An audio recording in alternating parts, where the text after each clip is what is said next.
Hey, this is Seth Jarrett, and in this video, I'm going to explain to you why college earning statistics are statistically, scientifically, empirically wrong. They are inaccurate, they are misleading, and they are one of the worst propaganda tools used by colleges to pressure young people into going to college. Now, if you're a young person, you're in high school, and you're sitting there and you're thinking, what do I do with my future? God, I gotta get that college degree. I need it. If I don't have that degree, I'm nothing. I'm worse than nothing. I'm worse than Hitler. I should just go crawl into a hole and die. If you tell your parents or your friends, I'm not gonna go to college, I'm gonna go skip college and get a jump start on my future, they're gonna go, oh my God, how could you skip college? You're gonna be throwing your life away. And this is a mass hysteria. You know, people relate to college and the degree more like a religion than a product that costs a shitload of money. People even say, I quote, believe in education.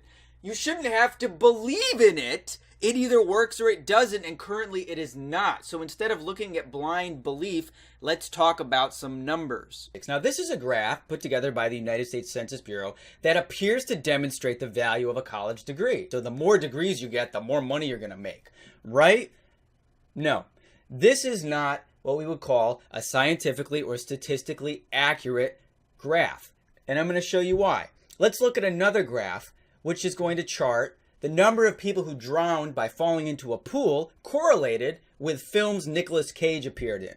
Now, if you look at these two data sets, it's going to appear that whenever Nicolas Cage makes a movie, people start drowning by falling into swimming pools. Similarly, you could also correlate per capita cheese consumption with the number of people who died by becoming entangled in their bed sheets. Look at these data sets. They look like they are pretty correlated. Guess what?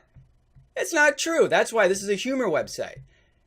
The data used to create this graph is just as statistically unsound as the data used to make these funny graphs over here. Okay, this data is not scientifically accurate. It is misleading with no control or variable group. Everyone was just thrown together in one pot. For example, naturally, the people who dropped out of high school aren't going to make as much as people who have the determination to go on and finish high school or get a degree. This is a reflection of the character of people who happen to earn these achievements. It doesn't prove that the degree leads to higher earnings. In order to scientifically and accurately prove the value of something, like let's say a new nutritional bar or the way that they test drugs in drug studies, they do a randomized double-blind placebo test study, and they do it by comparing similar groups. See, if you look at, this is a scientific study from, it looks like Harvard Medical School, right? Now, you'll notice that everybody they need has to be the same. They all have to be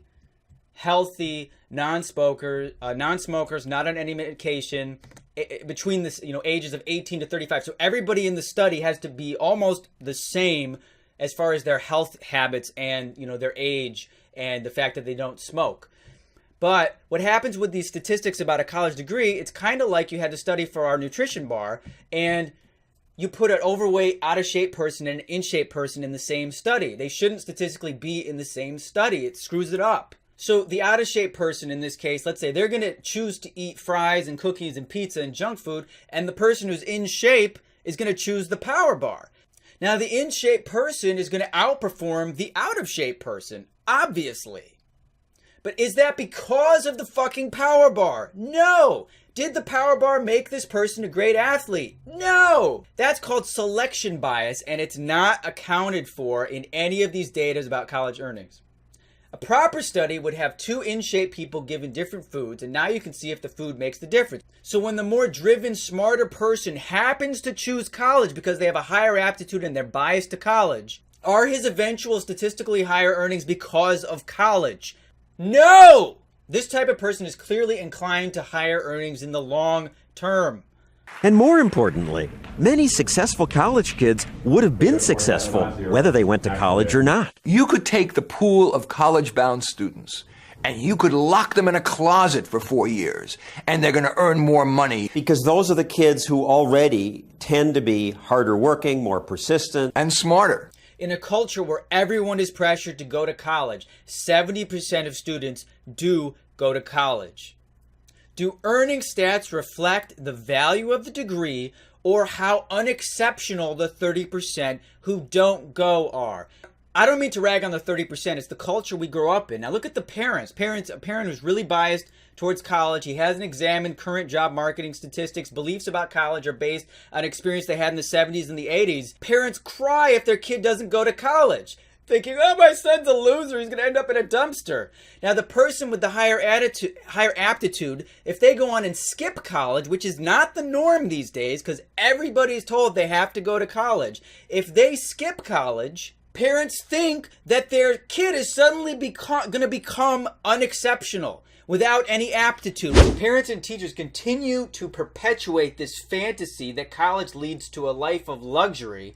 And the biggest fear that parents have remains that if their kid doesn't go to college and get that degree, then every single employer is going to say, go fuck yourself if you don't have a degree. That's the fear, that they'll never get a job. When in reality, 6 out of 10 employers don't give a shit if you have a degree. That's research conducted of actual hiring managers, people that actually hire people, said, we don't care about the degree. If it were true that you absolutely need a degree to get hired, then these numbers would all be 100%. To work in management, office and administrative services, business, computer, sales, architecture, healthcare. This number, which is percent of job holders with a BA and percent of postings requiring a bachelor's degree, would be 100%. Every job requires a bachelor's degree, and people are only hired if they have a bachelor's degree. That's it. You have to get it. There's no discussion. Invest the money, get the degree. That's not true, though. Look at the real numbers. Not 100% at all. Even in management, the highest one, 68% of the postings say that you need a bachelor's degree. In reality, only 42% of people working in the field have a degree. How is that possible if the degree is required for success? So instead of comparing apples and oranges, which is statistically biased, the person biased to college versus the person who's biased against college, you compare two college-ready, driven, intelligent people, and you send one of them to college, and the other one skips college. Or for a real study, take 1,000 college-ready people and send 500 to college and have 500 skip college. This has never, ever, ever been done. Ever. Now, in 4 years, do you think that the one who skipped college is going to be pouring cement just because he didn't get a degree in art history? No! You think employers are going to say, I don't care that you're smart and a hard worker. You are less than garbage because you do not have a college degree. You didn't study the early works of Milton. You have shamed your family. Leave my sight on your knees, peasant. That's not what happens. If you skip college, you actually get a 4-year head start on your peers. You can travel, build your resume, network, get skills online, avoid crippling debt. You can still read, make friends, get drunk, get laid. You join the workforce sooner. You begin acquiring experience.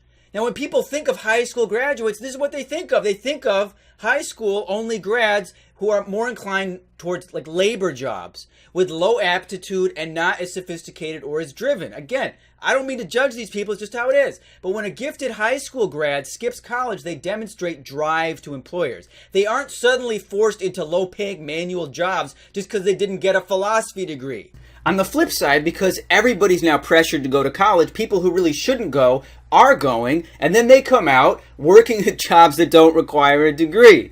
So the person who thinks the degree is going to give them an advantage still ends up working in a job that doesn't require a degree. So it's called underemployment. And you can see underemployment amongst college graduates is at about 45%. Almost half of people that can find work are working jobs that have nothing to do with anything academic. This isn't a completely new phenomenon. You can see back in 1990 it was also very high. But what you can see is that the number of non-college jobs keeps going up and up and up.